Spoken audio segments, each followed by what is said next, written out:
Welcome back to grapes. നമ്മുടെ ഈ ഒരു മഴക്കാലം വരുമ്പോൾ എന്തുകൊണ്ടാണ് നമുക്കൊക്കെ പെട്ടെന്ന് പനി വരിക, അങ്ങനെയുള്ള കാര്യങ്ങളൊക്കെ നമ്മൾ കണ്ടതാണ്.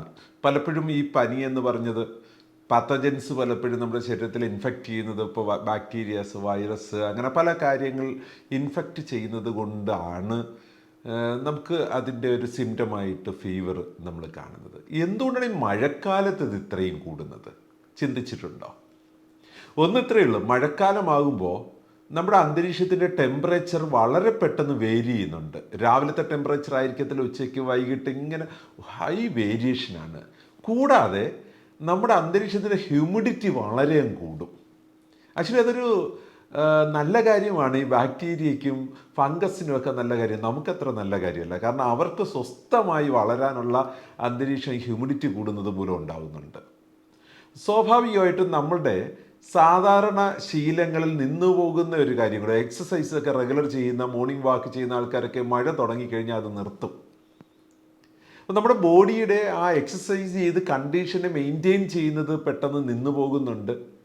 അതുപോലെ തന്നെ നമ്മൾ പലപ്പോഴും ആക്റ്റീവ് അല്ലാതായി പോകാനായിട്ട് വെറുതെ ഇരിക്കുമ്പോൾ നമ്മുടെ കാര്യങ്ങളെക്കുറിച്ച് ആലോചിച്ചുള്ള ടെൻഷൻസ് കൂടുന്നത് ഒക്കെ ഇതിൻ്റെ ഒരു കാരണമാണ്. അതുപോലെ കൃത്യമായി ഉണങ്ങിക്കിട്ടാത്ത വസ്ത്രങ്ങൾ അഡ്ജസ്റ്റ് ചെയ്ത് തേച്ചുണക്കി കുട്ടികൾക്ക് സ്കൂളിൽ പോകാൻ ഇട്ട് കൊടുക്കുക, അങ്ങനെ ഒരുപാട് അഡ്ജസ്റ്റ്മെൻറ്റുകളുടെയും കൂടെ ഒരു കാലഘട്ടമാണ് മഴക്കാലം. പലപ്പോഴും കറണ്ട് പോയിന്ന് വരും മഴയത്തും കാറ്റത്തും. ഫ്രിഡ്ജിൽ വെച്ചിരിക്കുന്ന പഴകിയ ഭക്ഷണങ്ങൾ ചീത്തയായതിനു ശേഷം വീണ്ടും കറണ്ട് വന്നിട്ട് അത് വീണ്ടും തണുത്ത് നമ്മളെടുത്ത് ചൂടാക്കി കഴിക്കുമ്പോഴത്തേക്ക് വളരെയധികം ഇൻഫെക്റ്റഡ് ആയി കഴിഞ്ഞിട്ടുണ്ടാവും. കഴിയുന്നത്ര നമുക്ക് ഈ മഴക്കാലത്ത് ഫ്രഷ് ആയിട്ടുള്ള ഭക്ഷണ പദാർത്ഥങ്ങൾ ഉപയോഗിക്കാം. ഫ്രൂട്ട്സ് വളരെ ഇമ്പോർട്ടൻ്റ് ആണ് മഴക്കാലത്ത്. അതുപോലെ വെജിറ്റബിൾസ് കൂടുതലുള്ള ഭക്ഷണ പദാർത്ഥങ്ങൾ.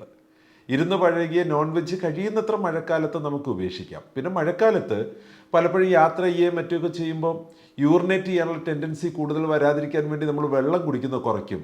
ഈ ഹ്യൂമിഡിറ്റി അന്തരീക്ഷത്തിൽ ഇത്രയും കൂടിയിരിക്കുന്ന സമയത്ത് നമ്മുടെ ശരീരത്തിന് ആവശ്യത്തിനുള്ള വെള്ളം കിട്ടാതെ വന്നാൽ അതും അടുത്ത പ്രശ്നമാണ്. അതുകൊണ്ട് തന്നെ നമ്മൾ വെള്ളം കുടിക്കുന്നതും കുറയ്ക്കാൻ പാടില്ല. അപ്പോൾ നമ്മൾ ഈ മഴക്കാലത്ത് എന്തുകൊണ്ടാണ് നമുക്ക് ഇത്രയധികം ഫീവർ വരുന്നതെന്ന് മനസ്സിലാക്കിയാൽ അത് വരാതിരിക്കാൻ ഒരു പരിധിവരെ നമുക്ക് ശ്രമിക്കാനായിട്ട് പറ്റും.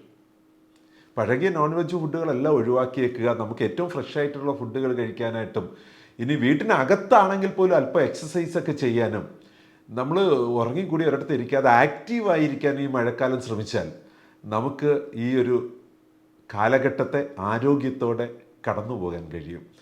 ഓർക്കുക, എന്തെങ്കിലും പ്രശ്നം വന്നാൽ ഗ്രേപ്സ് ഐഡിയന്മാർ ഹോസ്പിറ്റൽ മാനേജ്മെൻറ്റ് സോഫ്റ്റ്വെയർ ഉപയോഗിക്കുന്ന ഹോസ്പിറ്റലിലെ ഇലക്ട്രോണിക് മെഡിക്കൽ റെക്കോർഡ്സിൻ്റെ എക്സ്റ്റൻഷനായ ജി ഹെൽത്ത് നമ്മുടെ മൊബൈലിൽ അവൈലബിൾ ആണ്. ധൈര്യമായിട്ട് അതുവഴി ഡോക്ടറെ കാണാനുള്ള അപ്പോയിൻമെൻറ്റ് എടുത്തോളൂ, ഇൻഫർമേഷൻസ് എടുത്തോളൂ. നമ്മളെ സഹായിക്കുന്നുണ്ടാവും. എന്നാലും അത് വേണ്ട കേട്ടോ, പനി വരാതിരിക്കുന്നത് തന്നെയാണ് നല്ലത്.